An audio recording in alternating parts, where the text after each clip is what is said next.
It began, as these things often do, with a single unverified report.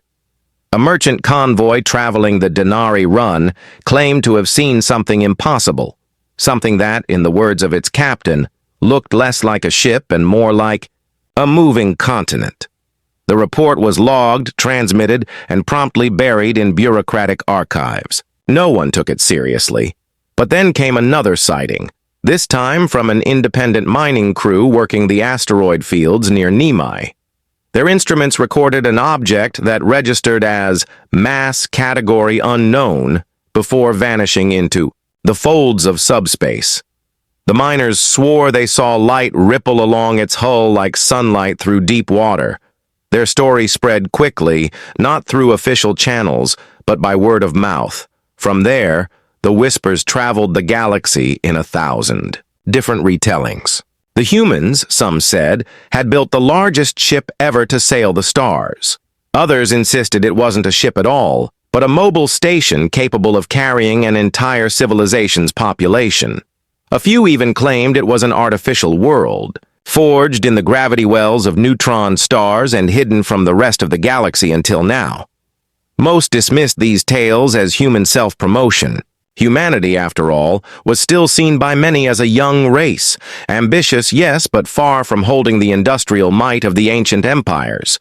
Their ships were sturdy, their crews determined, but they had never been known for creating vessels, on the scale of the Kelmar dreadnoughts or the colossal Haliri bio-Orcs. The idea that they had built something even greater? Unthinkable. And yet, the rumors wouldn't die. Merchants overheard fragments of conversation at refueling stations. Diplomats found their private meetings interrupted by sudden inquiries about the Titan-class project. Intelligence agents began quietly requesting scans of every human-controlled shipyard, no matter how small. Every retelling added details. Some spoke of a ship with engines that could fold space without gates, appearing anywhere in the galaxy in a heartbeat. Others described weapons that could bend the magnetic fields of entire star systems. Many scoffed, but the more technical-minded noted that some of these claims weren't entirely impossible, not with enough time, resources, and human stubbornness. That last trait was what gave the rumors weight. Humanity, young though it was, had a history of pursuing goals simply because others had said they could not be done. It was the same determination that had driven them to terraform barren moons in half the usual time, to survive wars against foes who should have outmatched them, and to settle the most inhospitable corners of explored space. If the humans had decided they would build the largest warship in history, then perhaps, just perhaps, they had actually done it. By the third month of circulating rumors, the story reached the attention of the great powers. The Kelmar Navy issued a quiet directive for all patrol fleets to be alert for unusual energy signatures. The Haliri Science Councils debated whether to open formal contact with Earth to request clarification. The Kelnari Union, ever the master of neutrality, saw an opportunity. They proposed a demonstration in the vast empty stretch of their neutral zone, inviting the humans to unveil whatever they had built before an audience of galactic observers. It was a gamble, but one that paid off. Humanity agreed. The news spread faster than any single rumor ever had. Fleets began to mobilize, not for battle, but for observation. Warships, science vessels, diplomatic envoys, and even a handful of daring civilian cruisers charted courses toward the appointed coordinates. Not everyone believed they would see anything worth remembering. Many expected to witness a human vessel. That was impressive by human standards, but hardly groundbreaking. And yet, somewhere deep inside even the most skeptical hearts, there was a spark of anticipation, because no matter how often they told themselves it couldn't be true, they all felt the same quiet curiosity. What if it was? The Kelnari Neutral Zone was a place unlike any other in known space. It was neither empire nor colony, neither military, outpost nor trade hub. It was a pocket of calm in the otherwise turbulent sea of interstellar politics, a region of empty star fields, drifting mineral-rich asteroids, and lonely gas giants. For centuries, it had been kept free from conflict by mutual agreement. No battles, no military maneuvers, no hidden fleets. It was, in short, the perfect stage. In the days leading up to the scheduled unveiling, ships from across the Orion Arm arrived in cautious waves. The Kelnari, skilled in diplomacy, handled the surge with calm efficiency. They assigned each incoming vessel a carefully measured position, ensuring that no warship drifted too close to a rival. The result was a vast, orderly ring of ships scattered across millions of kilometers, all facing a single empty stretch of deep space where the human vessel was expected to appear. Every type of ship imaginable was represented. The sleek, curved frigates of the Haliri Alliance, each one a living organism bred to serve as a starship. The angular, armor-plated cruisers of the Kelmar Navy, their gun ports sealed but their targeting sensors already tracking the arrival point.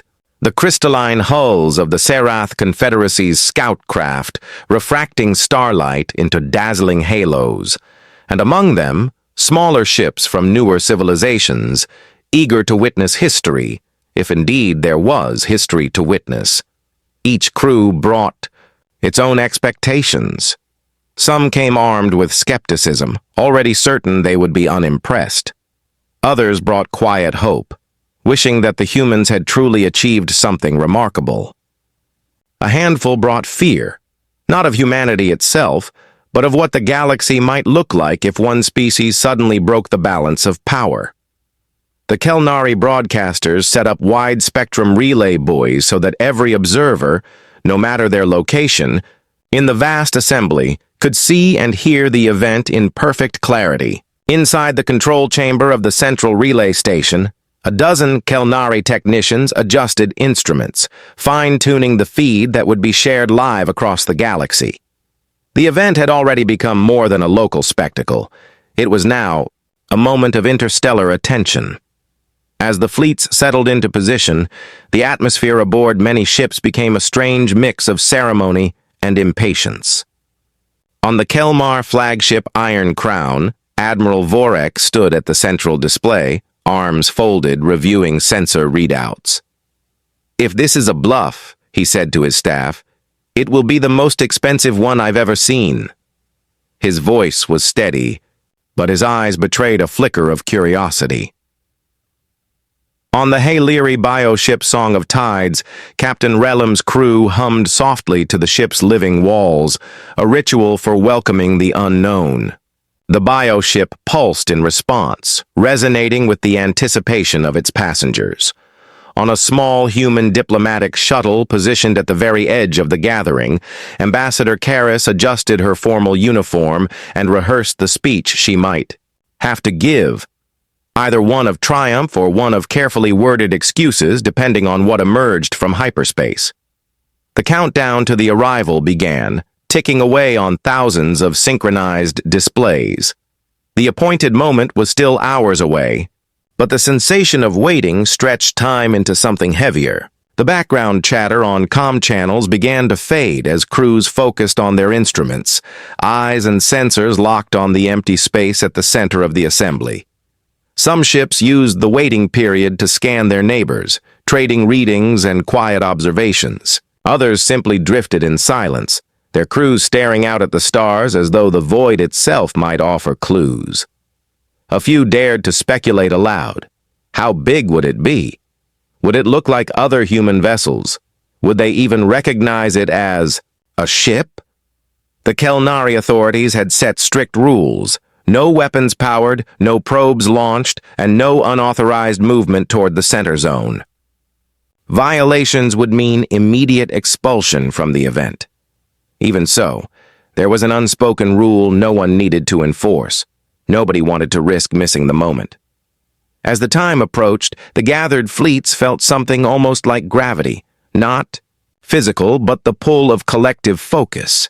Tens of thousands of eyes from dozens of species were fixed on a single invisible point in space, Whatever the humans had built, whatever truth lay behind the rumors, they would all know soon enough. And, when that moment came, there would be no turning back. The final minutes before the scheduled unveiling ticked down with a strange, weightless tension. It was the kind of quiet that seemed to stretch across not only the fleets gathered in the Kelnari neutral zone, but also the billions of viewers watching from across the galaxy. In cities, on space stations, and aboard ships too far to attend in person, audiences sat before holodisplays, waiting. Then it happened. A disturbance rippled across local space, a faint shimmer that was not light, yet seemed to bend it. The gathered vessels registered a sudden spike in gravitational fluctuations, like a distant giant briefly leaning against the fabric of reality. On every sensor display, the empty coordinates at the heart of the assembly flickered, blurred, and began to distort. At first, there was no sound, no flash of weapons or fanfare, just the subtle but unmistakable sensation of something vast pressing through the veil between real space and elsewhere. The distortion expanded, its edges glimmering with strange colors that had no names in most languages. The nearest ships adjusted their positions automatically, their inertial systems compensating for the localized spatial shift. The shimmer thickened, coalescing into a shape. It was difficult to grasp at first because no one expected the scale. Even the largest dreadnoughts present had profiles easily defined by the human eye. This was something else entirely. It began as a shadow, vast and unbroken, sliding into real space like a continent drifting out of fog. The hull was so immense that for a moment, observers thought it might be 2 or 3 vessels arriving in close formation. But as the distortion collapsed and the background stars returned, the truth became clear. It was a single ship, the Titan-class warship. Its central spine stretched for kilometers, braced by segmented armor plates that shimmered with faint energy ripples. Entire structures, hangar bays, sensor towers, habitation sectors jutted outward. From the main hull, each one the size of an ordinary battleship. From certain angles, it resembled a city locked into the skeleton of a star fortress, its lights glimmering like windows in a drifting megastructure. It wasn't just size that made it awe-inspiring, it was the precision of its design.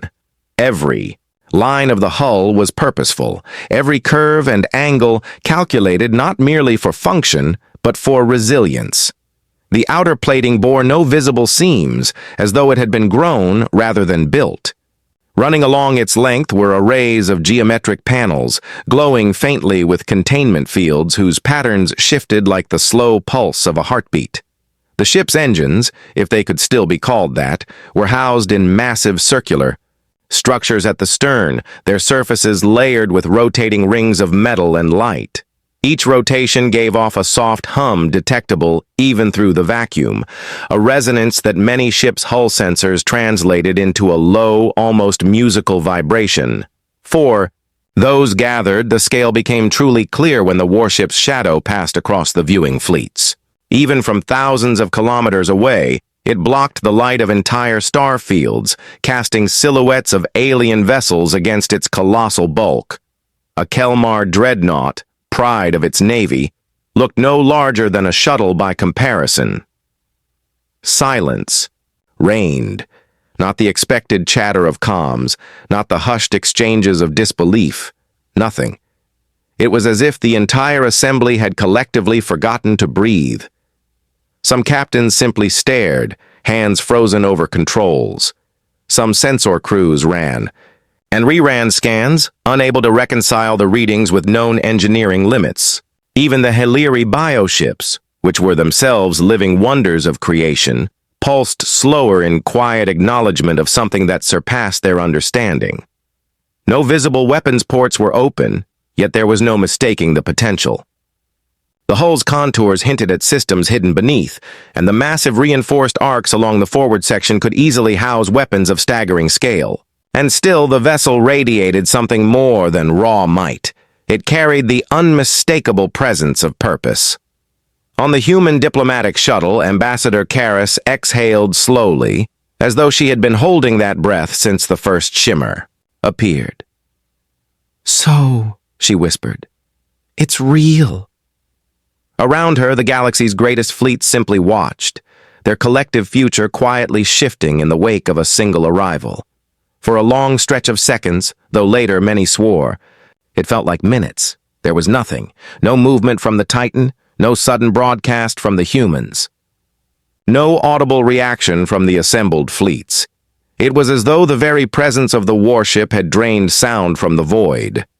Inside the command chamber of the Kelmar flagship Iron Crown, Admiral Vorek found himself gripping the edge of his console without realizing it. The room's normally steady hum of crew activity had faded into near-total stillness. Officers stared at their displays, but their eyes kept drifting back to the external view as if to confirm that what they were seeing wasn't an illusion. His tactical officer finally broke the silence with a low voice, barely above a whisper. "Admiral, our scanners aren't penetrating the hull. Every wavelength we try is getting scattered back in meaningless patterns." Vorek didn't answer right away. His eyes traced the Titan's outline, noting how it seemed almost patient. It wasn't posturing with aggressive maneuvers or lighting up with obvious weapon systems. It was simply there, in a way that no other ship had ever been. Across the formation, similar scenes played out. On the Haliri bioship Song of Tides, the organic walls of the command dome quivered faintly, translating the crew's unease into physical sensation. Captain Relum closed their eyes, allowing the ship's empathic sensors to interpret the warship's presence. What came back was unlike anything they'd ever felt. Not hostile, not welcoming, but steady, solid. An unshakable weight in the currents of space. On a Sarath Confederacy scout vessel, Commander Tilkin muttered to himself as he cycled through, one sensor filter after another. The crystalline hull around him refracted the Titan's light into strange patterns, but even the Sarath's advanced scanning systems failed to yield a complete picture. The readings didn't simply stop at the surface.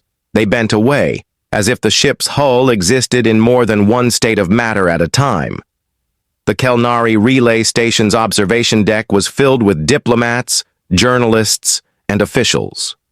A soft murmur of voices began to rise as they tried to describe what they were seeing. Some spoke in careful, technical terms, trying to mask their awe. Others abandoned formality entirely, simply staring at the vessel as though it might vanish if they looked away. Ambassador Karras, aboard the human diplomatic shuttle, could feel the weight of every pair of eyes across the galaxy turning toward her people. She imagined the conversations already taking shape.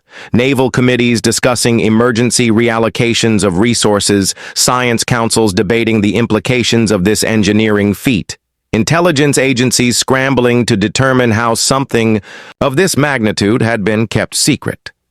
The Titan remained still, but its presence filled the space between ships like an unspoken sentence waiting for its final word. Even without visible weapons, its silhouette carried meaning. To stand so calmly in the middle of the most heavily armed gathering in the Orion Arm was in itself a declaration.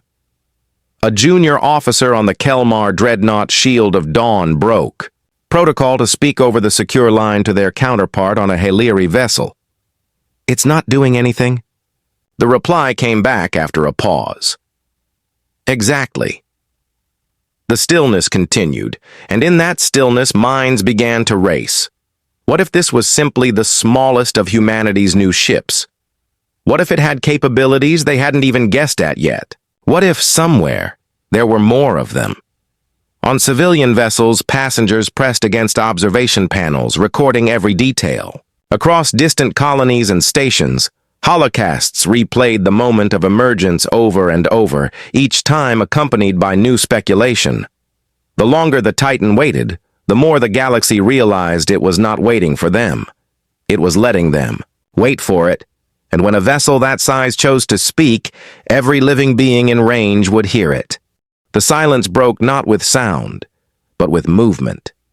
From the Titan's forward section, a faint glow began to form, soft at first, then sharpening into defined points of light along its hull.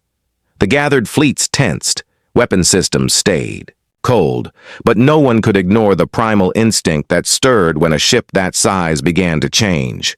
A low vibration rippled through local space, detectable by every ship's inertial systems. On the Iron Crown, Admiral Vorek's tactical displays bloomed with incomprehensible readings. "Localized gravity distortion," his science officer murmured, her voice tight.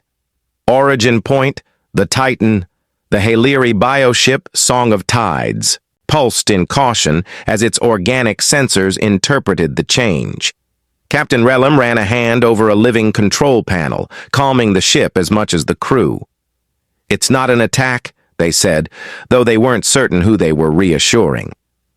Kodao, Titan's glow intensified, and then, without warning, a vast projection field unfolded from its hull. It wasn't a weapon blast. It wasn't even directional.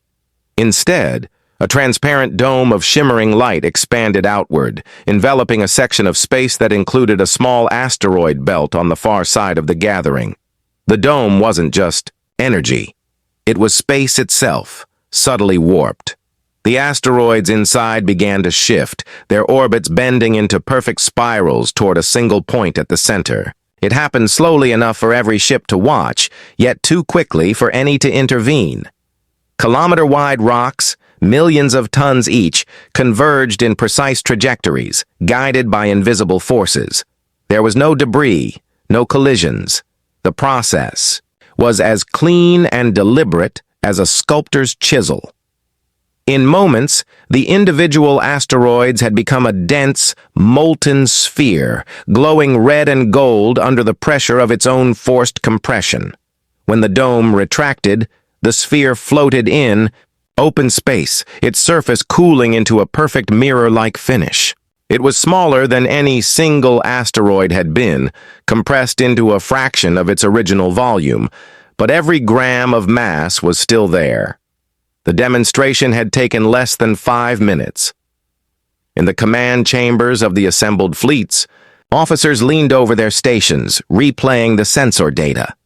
No known tractor systems could move that much mass so efficiently, let alone compress it without generating a lethal explosion. No gravitic field generators could operate at that scale without collapsing under their own strain.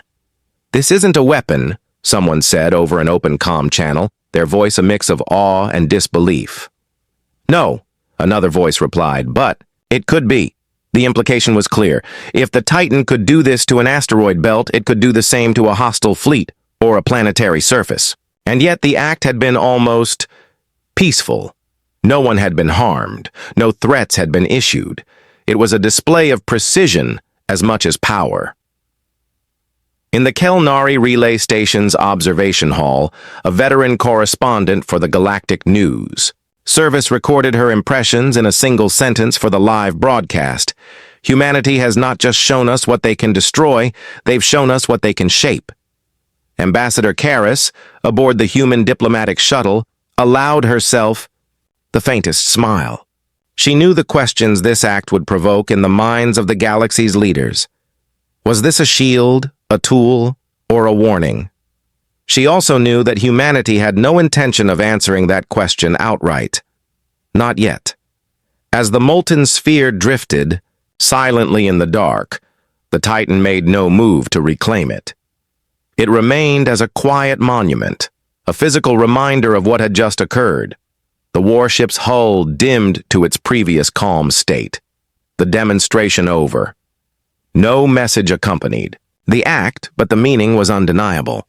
The Titan had spoken, not in words, but in the language of undeniable capability. And now the galaxy would have to decide how to listen. The molten sphere still drifted in the darkness, reflecting the light of distant stars. It hung there like a silent punctuation mark at the end of a sentence the Titan had written without speaking. Within moments of the demonstration's end, the comm channels that had been quiet for so long came alive again, but not with public statements. These were private encrypted exchanges carried on tight beam links between flagships and home governments. On the Kelmar flagship Iron Crown, Admiral Vorek stood with arms folded, listening to the voice of his government's Minister of Defense. "Admiral, we need every second of data you've gathered. Full scans, telemetry, visual records, everything." Vorek's gaze remained fixed on the Titan through the viewport. "We have it, Minister. But I'll tell you now, none of it will help us duplicate that display. Not with our current technology." There was a pause on the other end. "Then we'll have to change our technology." On the Hayleary bioship Song of Tides, Captain Relum was locked in a private link with the Alliance Council. The Council's voices overlapped in cautious debate. "This is a stabilizing force," one said. "It's a destabilizing force," another countered. Relum finally spoke, breaking through their arguments. "It is neither, yet. Humanity has simply placed a new piece on the board, and no one knows how they intend to move it." Elsewhere, in the fleet, similar conversations unfolded. The Serath Confederacy's diplomats began drafting messages to human representatives, carefully balancing compliments with veiled inquiries about the Titan's purpose. The Tan Collective's intelligence officers transmitted urgent recommendations to increase surveillance of every human shipyard, even if it meant violating their own neutrality agreements. Even the Kelnari, proud custodians of the neutral zone, held an emergency session in their private observation chamber. As hosts, they had maintained a careful stance of impartiality, but now the elders debated whether their neutrality had been compromised simply by allowing this display to happen. The political shifts were immediate. Long-standing rivalries softened overnight. The Kelmar and Serath, historically wary of each other, opened a shared communication line to discuss a possible joint research program in gravitic engineering. The Hayleary, normally reluctant to share their bioship technology, quietly began evaluating whether some of their living designs could be adapted to human-style construction principles. No one said it aloud, but the thought was everywhere.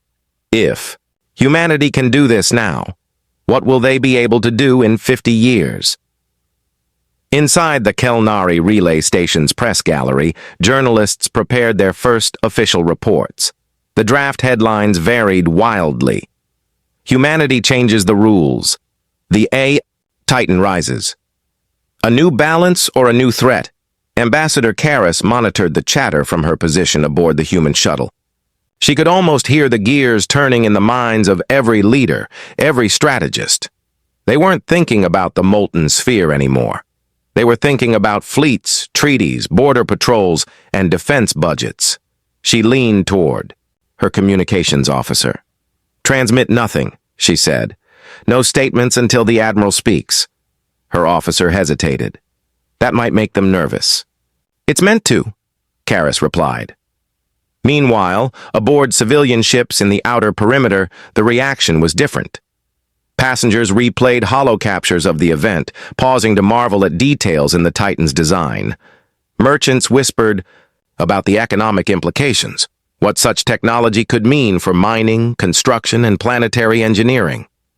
Some even speculated that humanity might begin selling this technology, though most dismissed that idea as fantasy. As the hours passed, a new pattern emerged. The fleets remained in formation, but their ships subtly shifted, as if drawing back, not out of fear, but out of recognition. The Titan had redefined what it meant to be the largest presence in the room. In diplomatic halls across the galaxy, one truth was becoming clear. From this day forward, every negotiation, every treaty, and every strategy would have to account for the possibility of a Titan arriving on the scene. The hours of silence ended not with movement, but with a voice. It began as a low chime over every comm channel, a neutral tone, polite but impossible to ignore. The fleets knew instantly that it was coming from the Titan, though none could identify the exact frequency path. Somehow, the signal bypassed encryption, translation, and even comm protocol disputes between species. Every vessel, from the smallest courier to the largest dreadnought, received it at the same moment. Then came the voice. "This is Admiral Elias Rourke of the United Terran Fleet," it said, steady and unhurried. "We appreciate your presence." The phrasing was deliberate. Appreciation, not thanks, as if the galaxy's powers had been invited not to witness a boast, but to share in something greater. "I imagine you have questions," Rourke continued. His tone carried no hint of mockery, no undercurrent of threat. It was simply the voice of a man speaking to peers, even if those peers commanded fleets that had once looked down on humanity. "You have seen what this vessel can do. You have measured it against your knowledge of engineering, of gravitic control, of precision systems. You have no doubt realized that what you saw today was not its limit, merely a demonstration of control, restraint, and intention." On the Iron Crown, Admiral Vorek leaned forward in his chair. He had expected bravado, some calculated display of dominance. Instead, the human admiral spoke with the weight of someone who didn't need to prove anything. "This ship was not built to conquer," Rourke said. "It was built because of what lies beyond our borders, beyond yours, beyond even the furthest edges of the maps we all rely on. The galaxy we know is vast, yes, but it is not empty, and it is not safe." That line struck differently across the fleets. Some captains shifted uncomfortably, recalling half-forgotten sensor anomalies on the edges of explored space. Others narrowed their eyes, wondering if this was a prelude to a demand for resources or alliances. "Humanity learned long ago," Rourke went on, "that we cannot afford to prepare for threats only after they arrive. We must be ready before. The Titan exists for that readiness. Not for conquest, not for intimidation, but for defense, not just ours, but all who share this galaxy." On the Song of Tides, Captain Relum felt the bioship's empathic resonance pick up subtle undertones in the Admiral's voice. He was telling the truth, or at least what he believed to be the truth. "You may believe us. You may not. That is your choice," Rourke said.